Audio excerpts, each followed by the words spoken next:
Hi everyone, welcome to Winnie Student World. My name is Winnie, and so this is part of our journey series where we're going to talk about people who have transitioned from F1 to H1B. Now, you know that process is very vague and confusing, and there's no kind of way to even know what's going on. But I have a special guest today who is my brother. I'm going to let you just kind of get into the meat of who this guy is and what he's been up to, in addition to being my biological relative. Okay, let's dive in.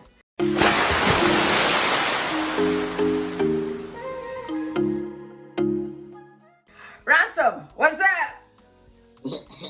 How you doing? This is not awkward at all. Hello, random person. All right, okay, let's just start talking. Let's be serious at least for the next few minutes. Okay. The first thing is introduce yourself. Like, who are you, where are you from, and what do you do? Okay, my name is Ransomed Oluwa Adebayo Omo Yoruba. Originally from Nigeria. I'm an engineer, mechanical engineer, so that's my background. But I like to introduce myself as engineer slash musician slash football player. Almost skills. As per Chelsea stuffs. No, Barcelona, don't say that. So yeah, my background is pretty much engineering. I kind of wanted to go into robotics automation. So currently I am a manufacturing engineer at Apple, and on the side I'm still an instrumentalist. So I still like to keep that part of my life active as much as possible. So yes, in a nutshell. Awesome. So FYI, there are three Adebayos, so it's three of us, and this is the most talented one. Like, just the other two of us are just, we scraped the rest of the genes after he took all the good ones. That's how that played out. Most talented is very subjective. I don't know. All right. So, how long have you been in the US for in total? Education and working? Well, that should be 9 years. Well, 8-9 years, I think. Yes. Where did all that time go? Wow, 8-9 years. That's a long time. Yes, it's a lot. Can you imagine? Okay, all right. So it's been a journey for you. Like, I'm sure, at least for me, it's a blur what happened, at least before I came here. But if you can kind of recap, what was your experience like as an F1 student? Like, what are some things that stand out to you from what, happened to you during that period? I guess as an F1 student, the recap could be a mix of different things. So at least when I came to the US, the city I moved into was Statesboro, Georgia. So there was definitely that part of like a culture shock just coming into the United States, like seeing different races, different faces, just people, and just trying to adapt to a different society. I think that was, different for me. My experience has been learning the culture and trying to adapt to like the United States and being what it means to be American here, I guess, and then what it means to be an international student also in American society. And then from Statesboro, Georgia, I moved to Atlanta. That was like a whole different experience, like a mega city where you have actual public transportation that you can take. So my experience has been, I want to say I've had maybe more gradual experience. So I wasn't like just thrown into the deep end straight away. I started in a college town and I moved to a bigger city.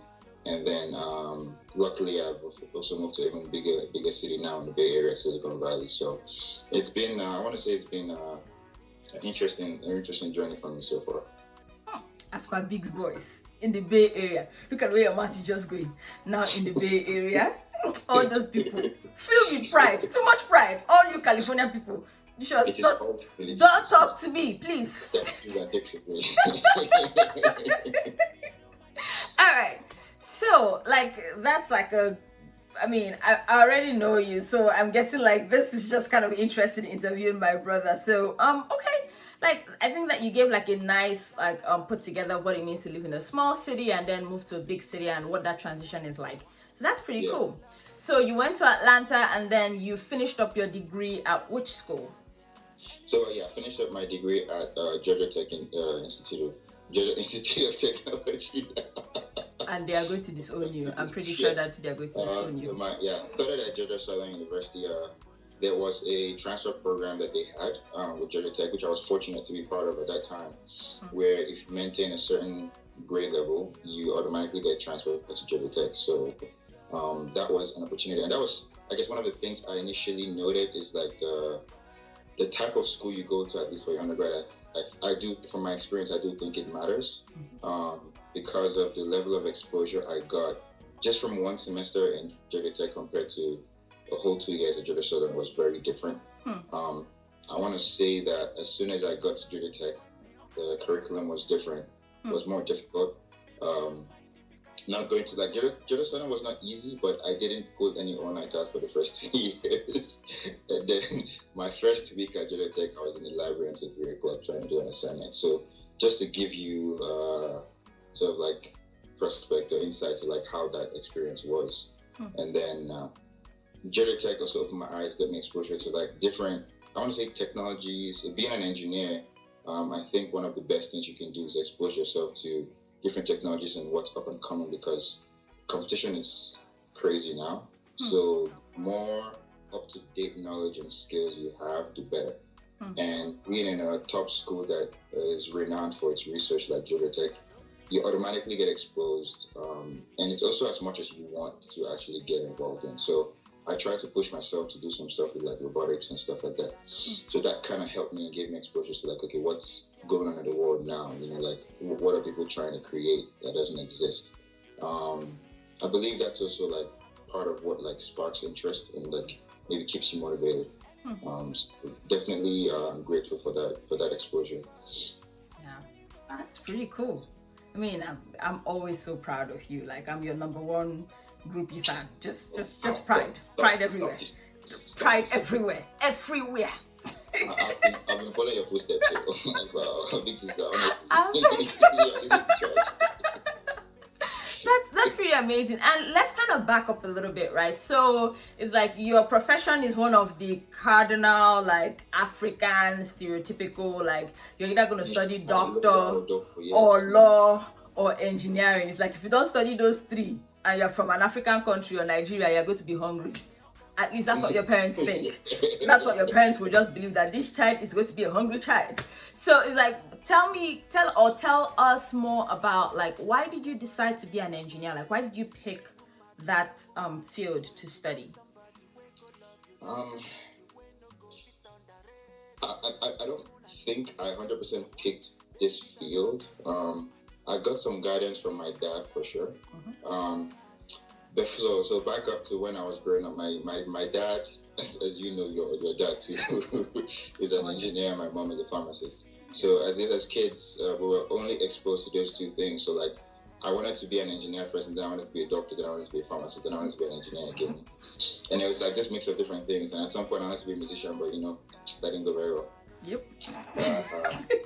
But I believe engineering, especially mechanical engineering, was like a good fit for me. I was, how do I say, math was easier to me than most, math and physics. So my dad recognized this and sort of like guided me towards this path, and I think it was a good choice. So I think engineering for me is a good fit. I'm gonna leave it as that. Okay. And I mean, if I can speak from an outsider, like we grew up together, like you liked putting stuff together and taking things apart. I still remember like you destroying. Problem taking apart. Yes, exactly. Yeah, I still remember you being fascinated about just taking things apart. And I don't know, I think in my heart as your sister, I kind of knew that you're going to end up like towards that technical side, because you're very kind of good with your hands and like putting stuff together and taking it apart. Probably one of the things that makes you a good musician too. So that's pretty cool. Yay. All right. So now you already mentioned it a little bit, but you did something in robotics, which I think was either a minor or a concentration. That is correct. So I did do a concentration in robotics, and what that meant at Georgia Tech was I took some extra classes, like took some controls classes, some finite element modeling classes. I took some mechatronics classes as well. And what that sort of gave me was an exposure outside of mechanical engineering. So like base mechanical engineering is like almost like machine design. So you're either doing, something that relates to kinematics or mechanics or like machine design, or you're doing something related to like maybe fluid dynamics or energy systems or in that nature. And what I was trying to do was sort of broaden my knowledge of engineering as a whole to include maybe the non-conventional parts or aspects of mechanical engineering, like electrical engineering, and maybe even some programming. So my mechatronics class also introduced me to some C programming, which honestly I was grateful for, because for the longest time I considered myself a computer scientist trapped in a mechanical engineering budget. But I've come to terms with that. I do like my current profession, and I like what I do now. But took those classes. I also joined an organization on campus called Robo Jackets, which is like the Georgia Tech robotics organization.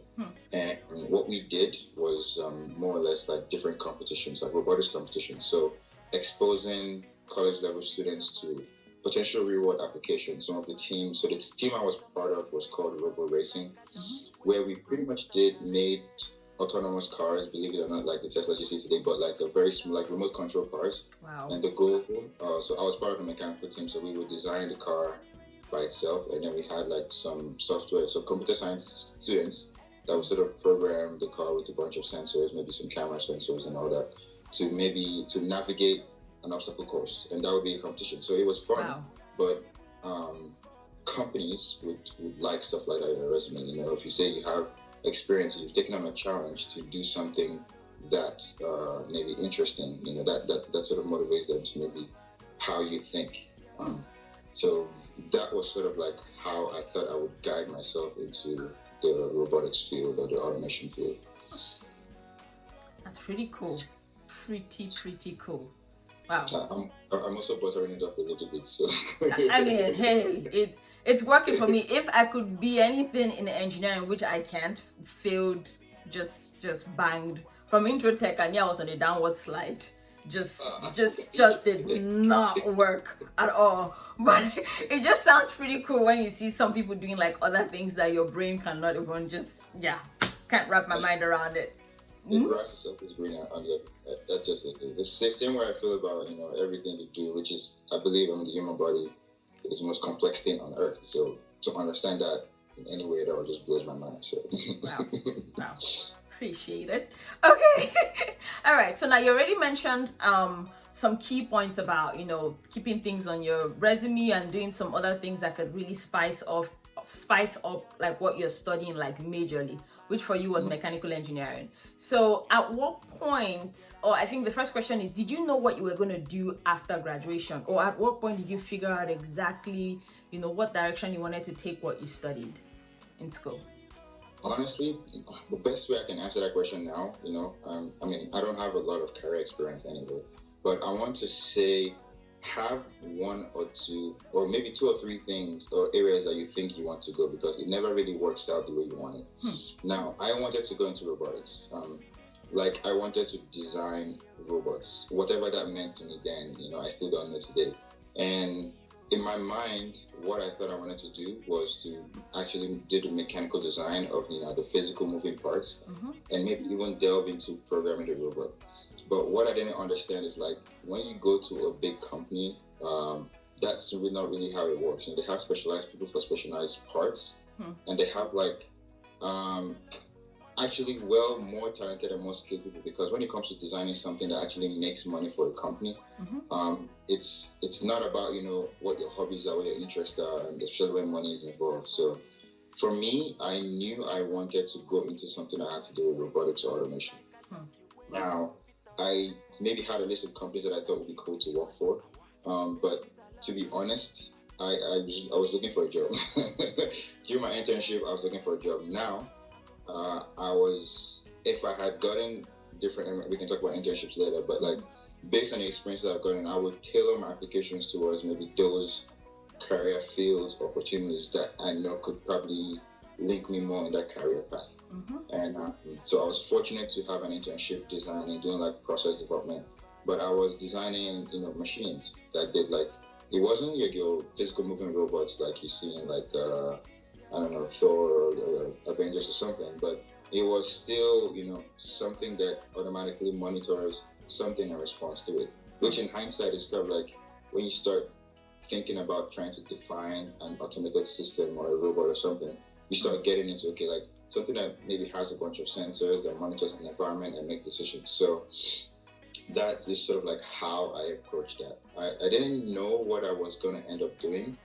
I had an idea of like one or two things that I knew that I thought I would like doing, because that's also one thing is you think you might want or like to do something, and then this looks cool because like you've seen the end result, but you really don't know the process of how long and how hard and how stressful the job was, and you may not enjoy it.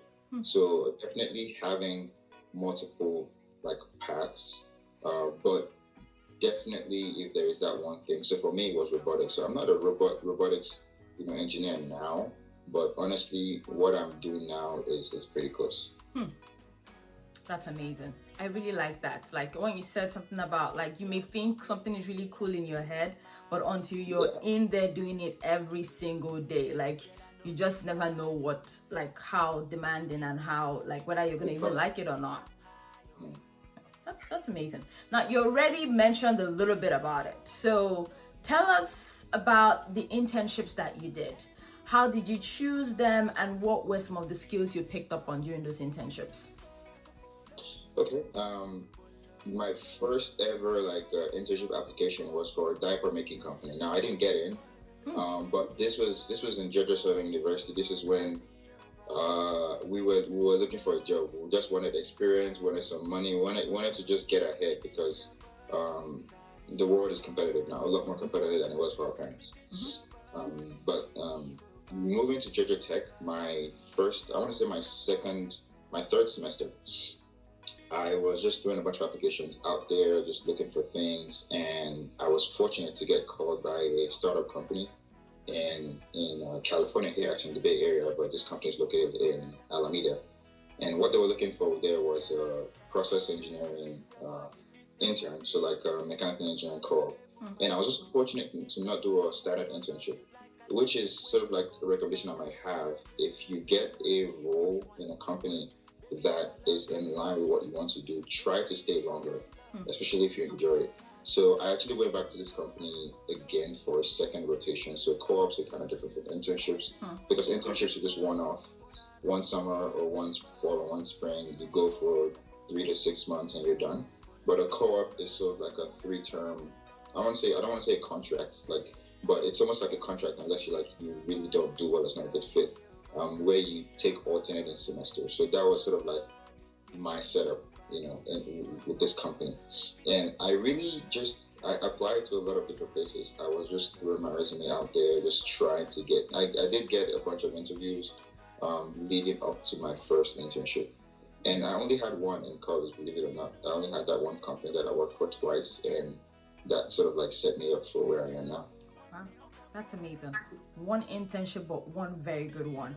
And I think that's a very good point, especially because international students get very what do I do? How do I stand out? How do I get ahead? Just like you mentioned, it's a very competitive society, and a lot of times you don't know where to get into the line from. So that's good. Do you have any tips though on how to really narrow down an internship that will give you a big bang for your buck? Yeah, honestly, I would like to say there's a utopia world where you can really target and get, and there is. I do want to say that few people do get that. So I always say that I'm fortunate in where I am today. To be honest, I really am. There's people that probably have worked a lot harder than I have and maybe gotten better experience than I have that probably are not in the same place that I am. But I do want to say, in terms of tips, the grind is gonna be hard for sure. But as long as you don't give up, it's not over. That's my opinion. When it comes to applying for internships, definitely seek out those companies or those opportunities that you think you like and you want to end up in. But in all honesty, cast a wide net, because when life hits, sometimes you may not have the luxury of really waiting for that perfect opportunity. What you might need is that first start, which could be, honestly, mine could have been the diaper making company. I could have been, making diapers and paper towels, and that might have been my first start, and I would have been in a different place now. I would have still been grateful for where I was then, but even now I'm still grateful for where I am. But I want to say casting a wide net is very important, because when it comes to your career and like the long-term plan and what do I want to do when I grow up, because I'm not yet grown up still. A lot can change. Like, we think life is one way, but life is it's a spider web of different paths that you may not know what you encounter. Cast a wide net for sure. Apply to your first role, apply to everything. The second role maybe apply to everything, but maybe that first role was not what you want, you can remove it. But focus on the things you want, but apply to everything, because you never really know what's going to hit. Pretty cool. Okay. All right. And the eyes of mommy will never be grown up. Like, I've accepted that, made peace with it. I think you should too make peace with it. Like, she's always going to see us as 5-year-olds. And it's just what it is. She's like, oh, my little boy, little baby. I don't mind. I know, it's like, hey. The older you get, the more you think, you know what, if I'm somebody's little baby, or it's not a bad setup, honest. Not a bad setup. Somebody wants to. Absolutely. Cool. All right. So now we're getting into the meat of our talk today, and that is really where the H1B became like an actual thing. So when exactly did you know that there was something called H1B? Oh, good question. That would be close to when I graduated college. I want to say, and maybe slightly before. So coming to the US, obviously I came on an F1 visa. So what that means is you are here for studying alone. For people that have not applied to the F1 visa yet, the story that you're telling the US government, at least for the United States, is that I want to come into your country, I want to go to school, and I want to leave. That's it. That's the story you tell, that's the story you keep. Now, if an opportunity comes where you have opportunity to maybe get a job or learn, and if it goes further, like it is going for me, great. But initially, F1 visa, that's it. Now, the F1 visa did have opportunities where you can work. So there's two versions while you're in school, and there's one version after you graduate. The two versions while you're in school are CPT, so curricular practical training. And the second is optional, I think, practical training. I may be wrong with that. You're but correct. CPT and OPT. Now, you can use either or, and there's like rules on each one, so you can go read about it. But you can use either or to work while you're a student. But when you graduate, you have the OPT, right? And then that lasts for 1 year into an extra 2 years if you're a STEM major. Around when I was about to graduate, that was when it was hitting. Okay, what are you going to do 3 years from now when everything expires? You're going to go back to school. There's no money for that. So what's you going to do? And then obviously doing more research, and maybe getting into, okay, what if I want to stay here for a really long term, practice citizenship? And that's when the more research and knowledge about H1B came up. And in all honesty, when a company does ask you, would you require sponsorship, that is what they're referring to. Is would we need to still keep paying, or pay for you to stay in the United States longer to continue working for us? So that was sort of like when I learned and started, I guess, getting more knowledge about what that would be. Pretty cool. And that's interesting, because I think I want to say we both were at the same place at that time, like considering what we wanted to do. So I didn't even know anything about, I knew it existed, but I had no idea about the process or anything. So we both went into it pretty naive about what exactly to expect or how it was going to play out. So awesome. So now, when did you start looking for jobs? Like, when exactly did you start putting in applications for job after college? My goal was to get my job before the end of my fall semester. So before my last year is when I started looking for jobs. And I was fortunate to get that job midway through my fall semester, and I graduated in the spring semester of 2017. Starting early, that's another tip. Start way early. Okay. Now, how did you search for jobs? And even more specifically, how did you search for jobs that were going to sponsor your H1B visa application? This is another area that I think the school I went to really helped. Okay. So because Georgia Tech does have some level of prestige, especially for engineering, companies would want to hire. And so what that means is they have a better funded international student, organization that caters to things like this. So all my applications were through our career website. Again, my story is a little bit better than most, to be honest, because I only applied through this website and I got my first job through this website. But I applied through the university career website, and there it's a lot easier. You can filter international students and then just blanket apply to all of them. So that was my approach, at least, because when it comes to applying, I don't know enough when it comes to applying out there with like different websites like Indeed or LinkedIn or Monster. I don't know enough about that process, but I can't imagine how competitive it is.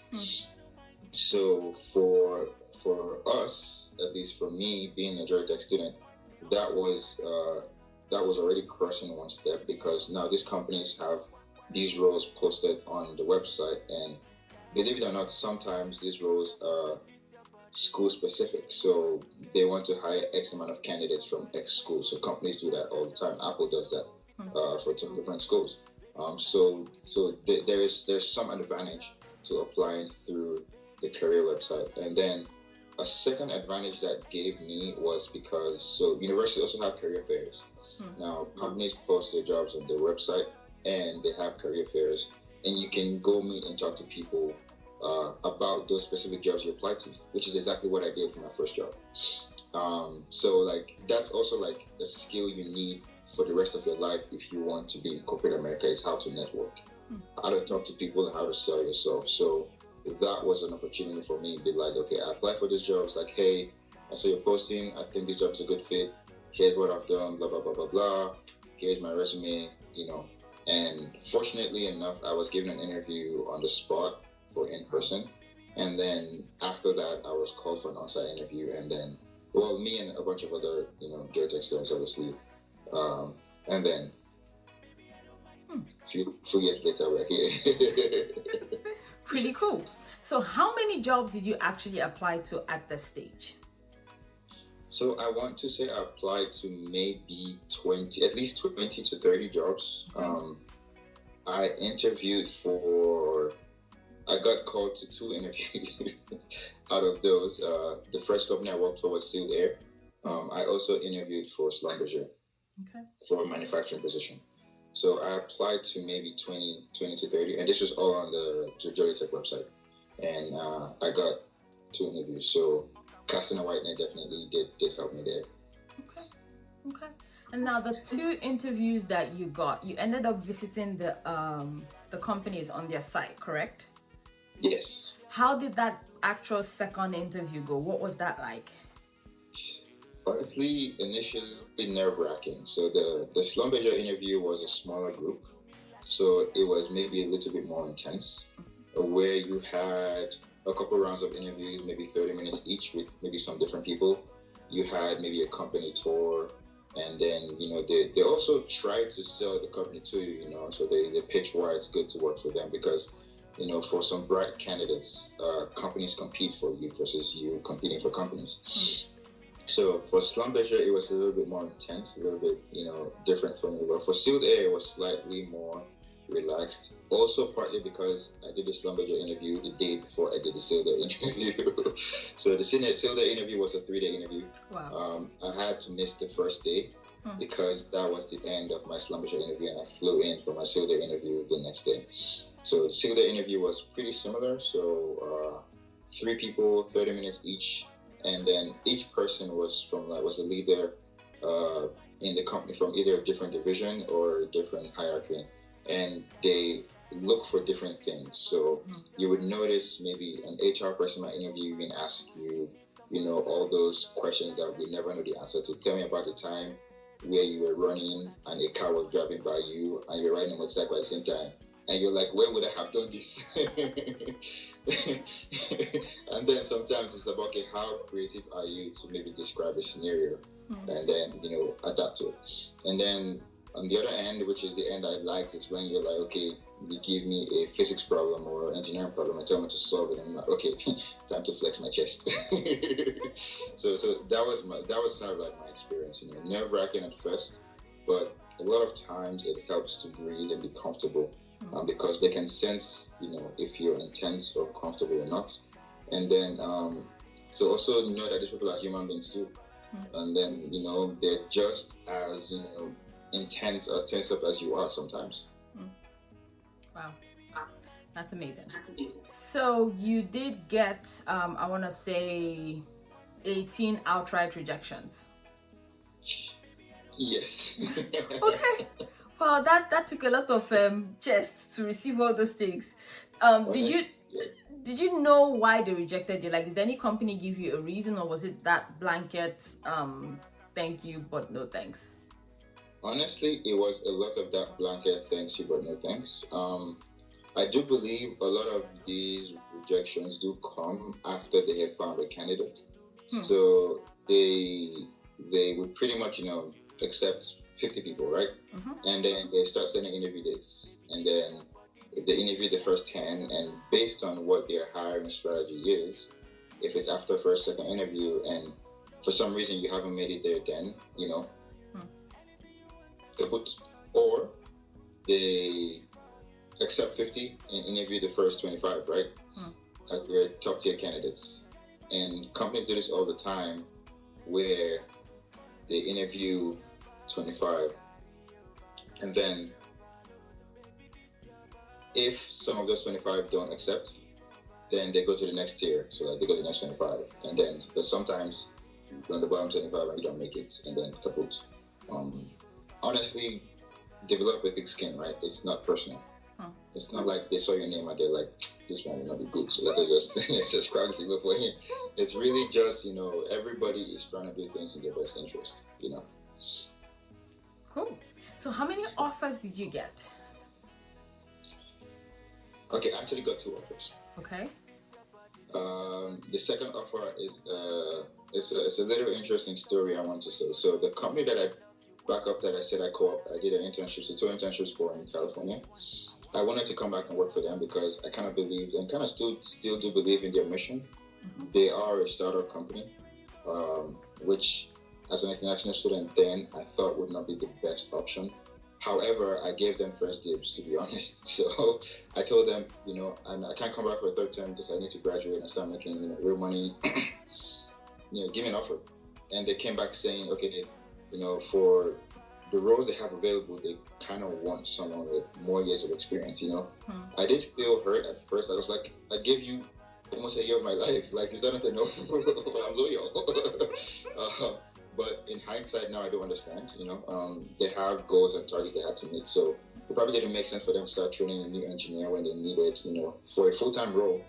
But I did give them his first dibs, and then obviously was interviewing on the side with these other 2 companies, Silder and Schlumberger. Now, when I had gotten my Silder offer, I did tell Silder Nanotechnologies, was the company that I worked for, that, I'm not coming back for a third term. I've gotten an offer and I'm taking it. Which what they did is then they came back to me with an offer saying, okay, let's try to keep you. But my decision then was to not go with them for some other reasons. So financial, and also the fact that they were a startup. I didn't know enough to maybe trust my future in their hands. I thought maybe a bigger company would be better to sort of sponsor me, quote unquote. Okay.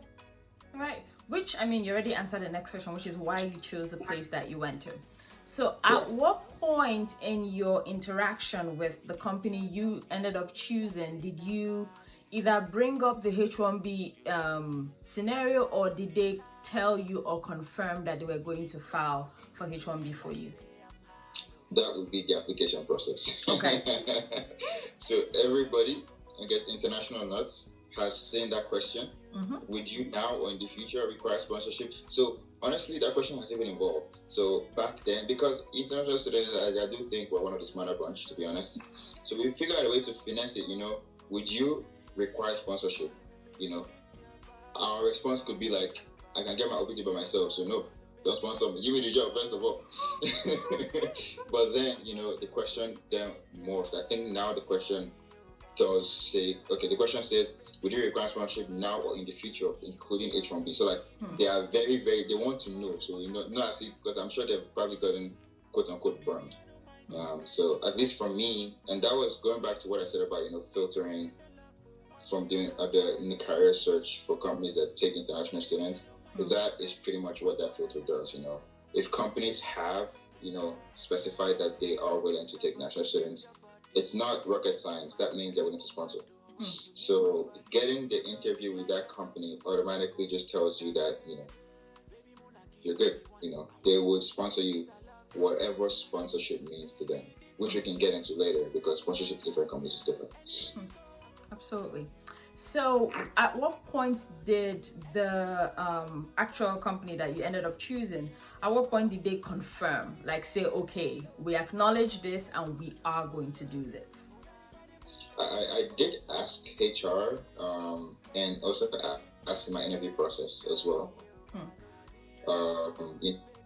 Just because you can never be sure what sponsorship means. And then I believe, not quoting myself, but I did ask them, okay, what they meant and would they sponsor me.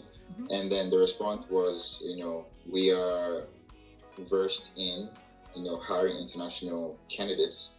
We do sponsor the H1B visa, which obviously that was the trigger I was looking for. So I was like, sign me up, because as an international student, we don't have more luxury in getting that exact job we want.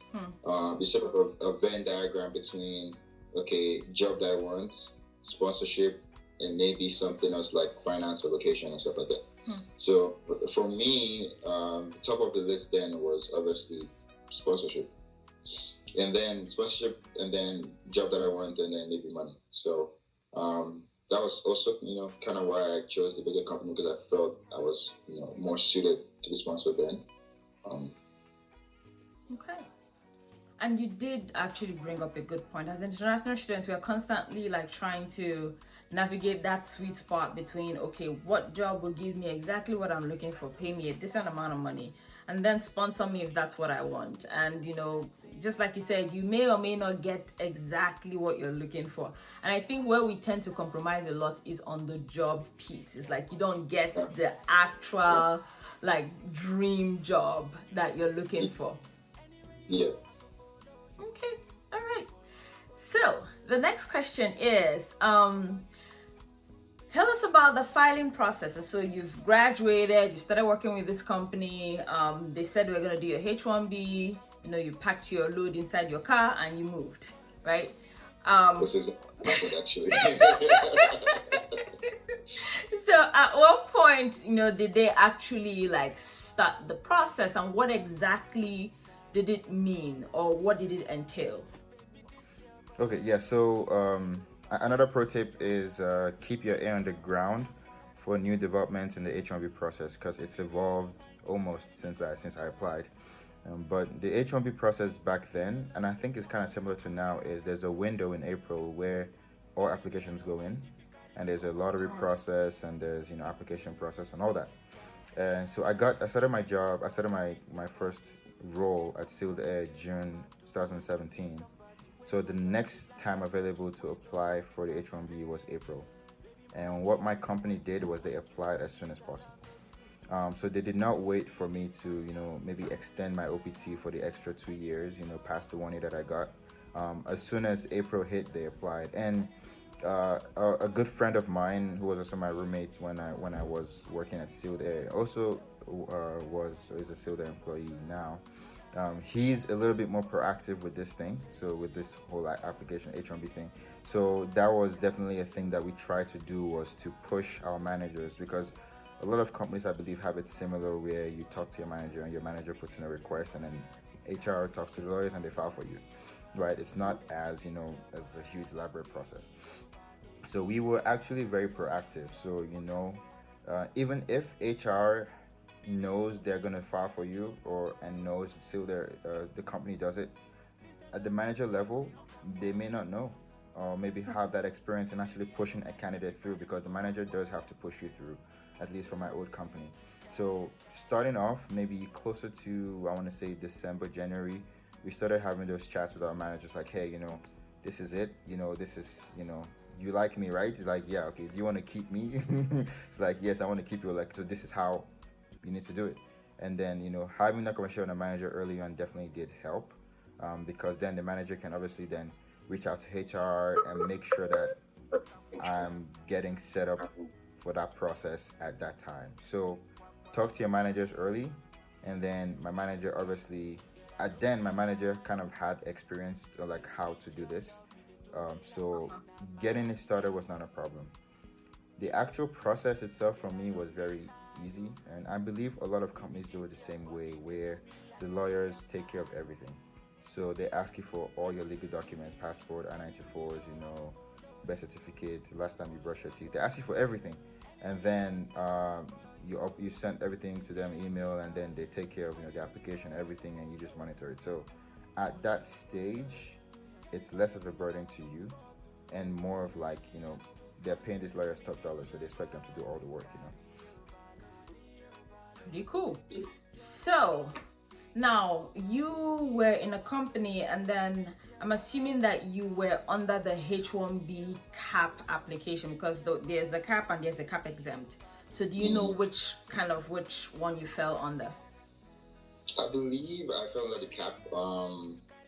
Not even under the second tier. So I believe masters or higher level education, they have their own pool where they get pulled from, and then the people that don't get pulled then fall into the bigger pool, which is where all of us undergrad were.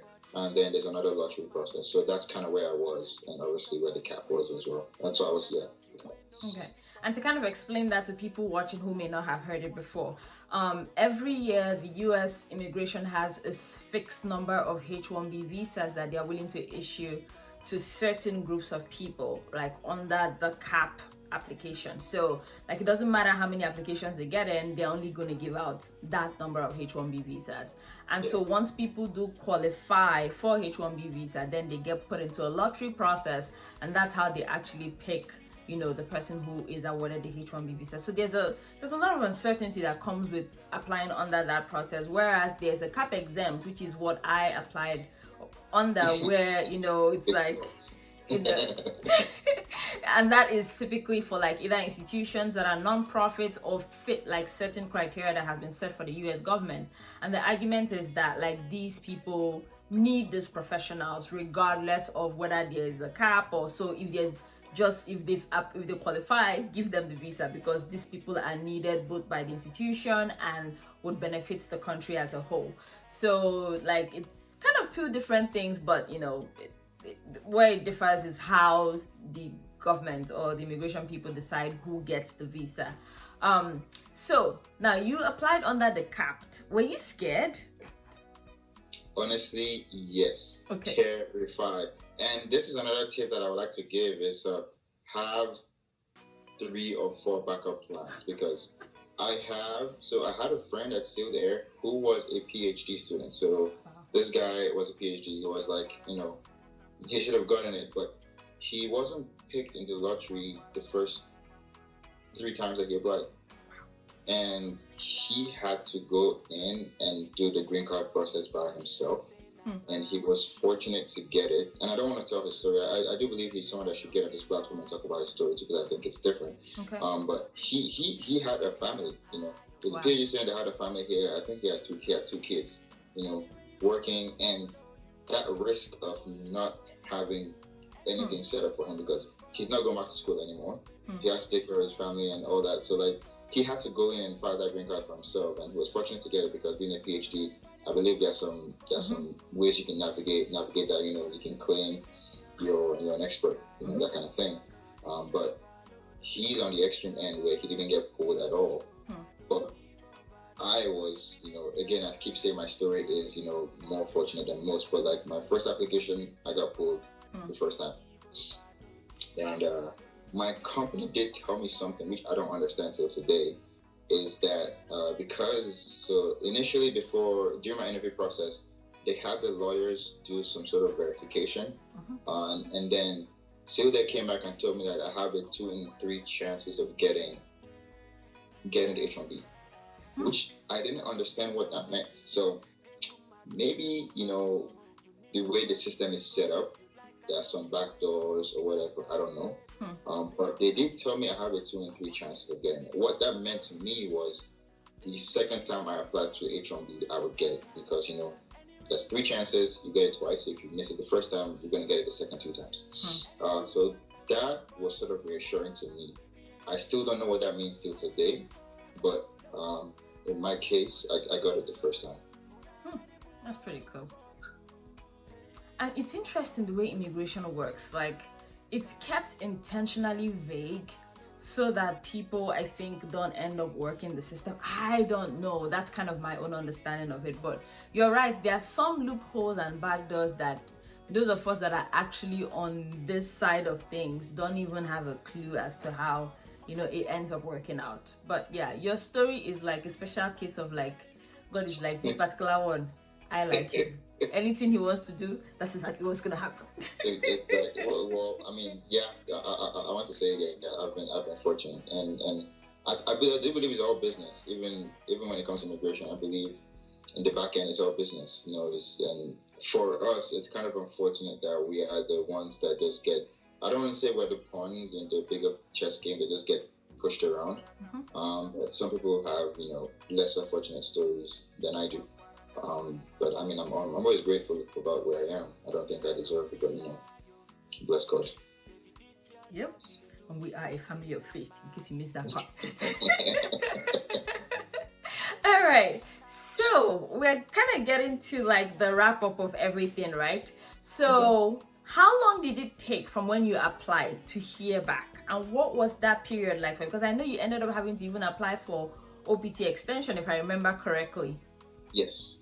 So OPT extension was a backup. So that's why I said have backups, because it is not certain from when you apply, even if you get picked from the lottery, that you're going to get it. So I believe this is not exactly, but close to what the H1B process is like. So you apply, you get pulled from the lottery, and then your application gets reviewed. Now, during that review process, that's the final, heart racing. That took me so I applied in April and I got my answer maybe September, end of September. So that's a long time to be uncertain, right? And my OPT was getting done that 1 year. So obviously I applied for the extension because worst case scenario that my application doesn't get through, I want to be able to work. Now, if your application does not get approved, at least for me, also being an engineer, I believe that's also a profession in demand in the US. So there's a higher chance that you will get approved. So as an engineering student or a candidate, what may happen is what you get is an RFI or RFE. So it's a request for more information, where the lawyers maybe if something doesn't add up in the application, they don't deny you right away the request for more information. But I do believe there might be some professions that do not qualify for H1B. So you can apply.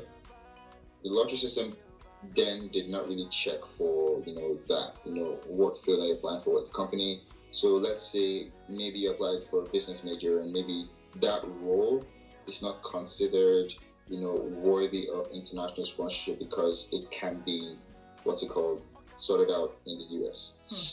So like a US citizen, can qualify for that role.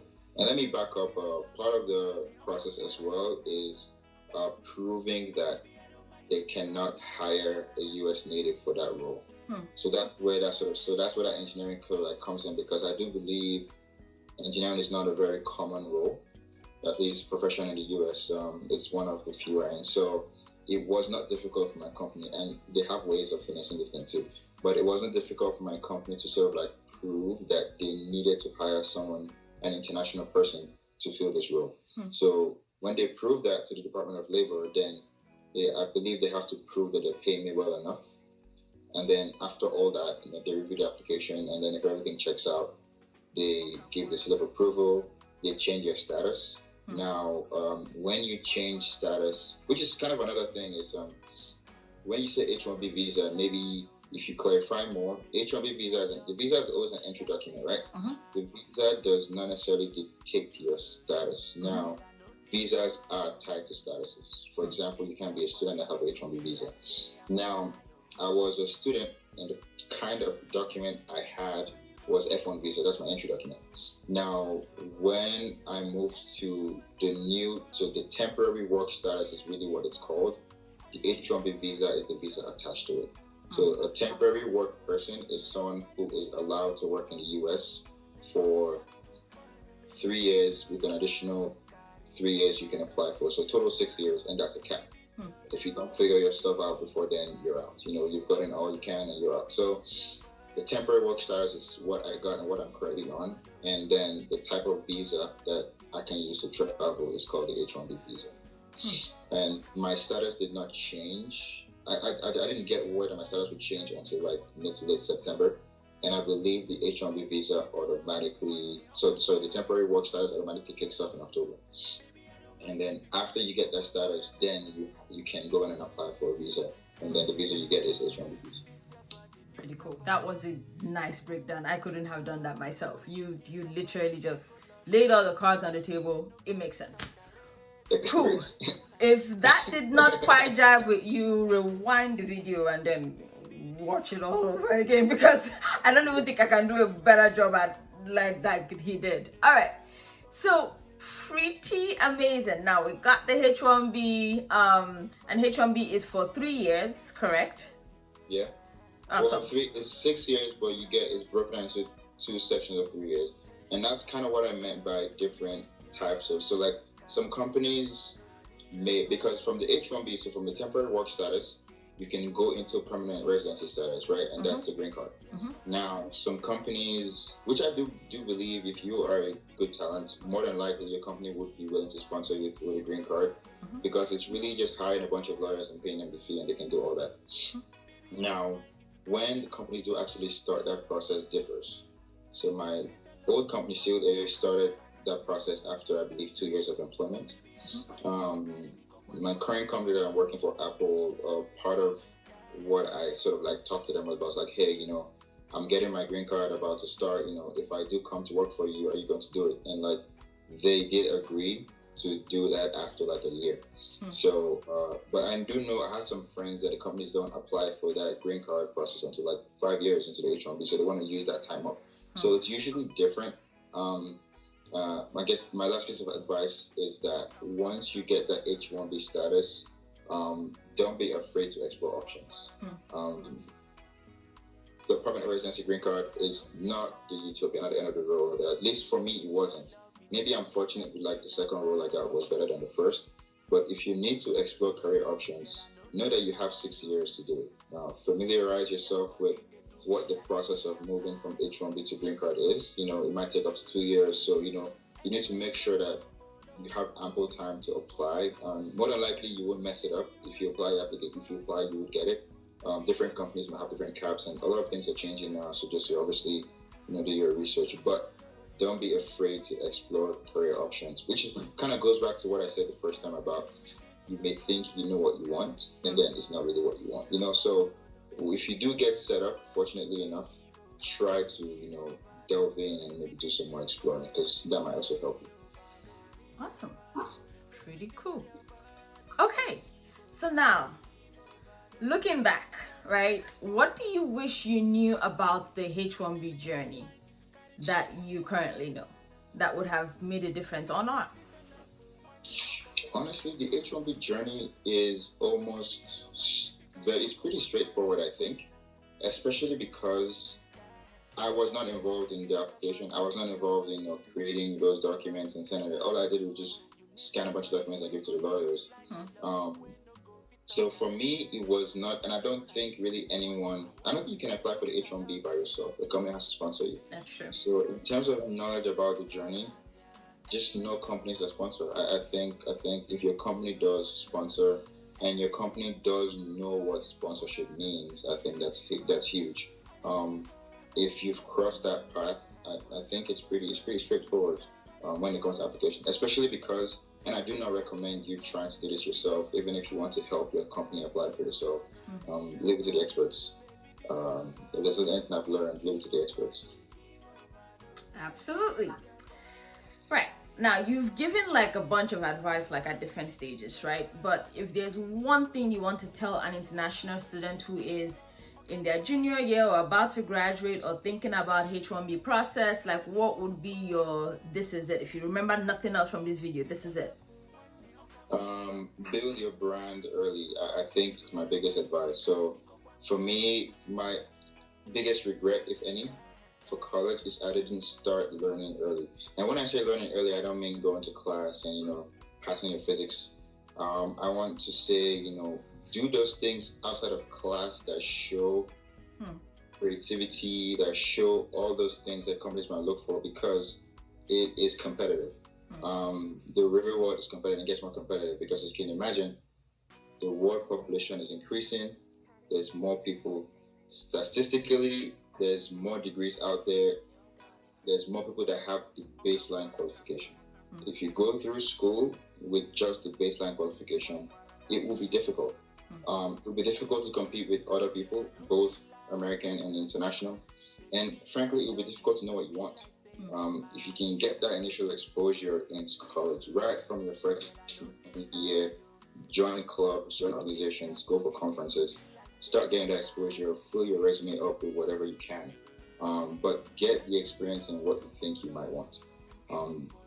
That really pushes you way far ahead, because what really gets you in the door, at least for an internship, is, okay, I've been a student for 2.5 years, right? What can you show me that is proof why I should hire you? One person is going to come and say, okay, I've taken, Calc 1, 2, 3, 4, 5, 6, 7, and 8, and I got A's in all of them. It's like, all right, good, you're book smart, right? Okay, what can you show me outside of that? And then someone else can say, I was taking Calc 1 to 8, and I got B's and C's, but I built this thing that does this thing, and this is, my portfolio. 9 out of 10 times, trust me, I do believe second person gets hired. At a certain stage, and by a certain stage, I mean almost as soon as you get your first job and you walk to the first day, the relevancy of your college degree just drops down very, very quickly. At that point is what you do, because anybody can get anywhere, but then it's your output. Because when you go work for a company, it's, can you make them money? Can you do your job as an engineer? Can you design your products? Can you design your machines? Can you work in the process? Can you make them money? And the best way to prove that is, here's what I've done before. This is proof I can do it again. And cultivating that habit from a freshman would go a long way. I didn't start until I was a junior. I do believe I was, in lack when it comes to like competing with other people. Again, my story is fortunate.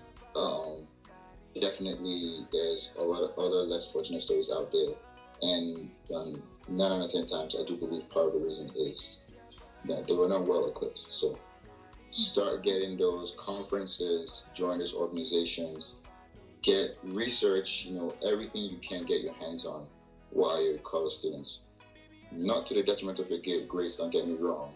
GPA is very important. That's usually one of the first filters that they throw on resumes. But by all means, get the extra stuff on your resume very, very early, from day one in college. Absolutely. The last question is, where do you see yourself in 5 years? And especially as an international professional, right? Who, like, our journey is completely different from people who are native born, and we have to consider a lot more things. So how do you see yourself growing and moving forward in the next 5 years? Okay, that's tricky. So I want to say I have a bunch of different paths, so I stick to my advice, but I'm going to talk about two.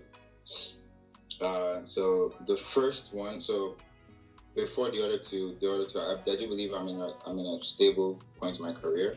So my next goal is getting my permanent residency, my green card, because I do want to have the freedom to do a lot of different things, because you can do more research, but your status in the US affects what you can and cannot do when it comes to maybe jobs or anything like that, or So I want to get that out of the way, so I want to move from the H1B over to permanent residency. But I do have ambition in business, believe it or not. So in the next 5 years, I see myself either in business school or a higher place in my career. I do think I need maybe a little bit more time here to really build and develop and get the experience. But my ideal position would be probably in business school, either full-time or part-time. Awesome. And for people that don't know, this guy is amazing with Winnie Student World. I call him a silent partner because, he doesn't actually show his face a lot, but he knows that he's giving me so many good business and like this. I really value his input, like from anything you see here that you like. But I definitely do. I do want to and hope to help more and more on the business side as much as I can. So looking forward to growing this, watching you grow this, and giving my peanut advice. Your support always means a lot. Well, that brings me to the end of my questions. Like, this has been so fun. Like, it's interesting that, I know you, but I learned so much from you today, which is just, I'm blown away. I should do this more often, just kind of call you and interview you for my own pleasure. I do this up. Okay, my hourly rate is going to increase. I gave you the friends and family discount today, but you have been amazing and you are an inspiration to me, and I'm sure that people who have watched this today would definitely say the same thing. So before we go, and I know you're asking the question, I understand, you understand, it's what it is. Yeah. Is he single? Oh, see them, all those African men, avoid them. It's what I said, stay away from them. Currently collecting wife applications. Thank you very much. Wow. Alright. So, well, tell your goodbye and what you want to kind of last words before we end the interview. Yeah, I feel like I've talked too much, but definitely appreciate this. If anybody doesn't know this girl, amazing woman. She is one of the most intelligent people I know. And I'm not just saying that because she's my sister. Honestly, she is intelligent, great cook. She says I'm talented, but the amount of skill she has, she does. Obviously she does this whole thing called Winnie Student World. She has been an amazing writer. Go on Bella Nigeria and check out all her articles. Fully funded. In fact, should I go over your resume? PhD on that. But definitely honored to share the little that I have today. Please reach out to me or my sister. Try to get to any of us if you have questions. I do think this whole international student journey should not be taken alone. You need to have all the tools you need to succeed, and the best place to get that is from people that have gone through it. I haven't gone through nearly enough. I do have some recommendations for people that should come on this platform as well to tell their story, but don't be an island, because 9 times out of 10, the solution to your problem is a call or a message away. But stay loyal to this platform, WinnieStudentWorld.com, and you will not regret it. Thank you, and I paid him to say that with a lot of food. All right, thank you all so much.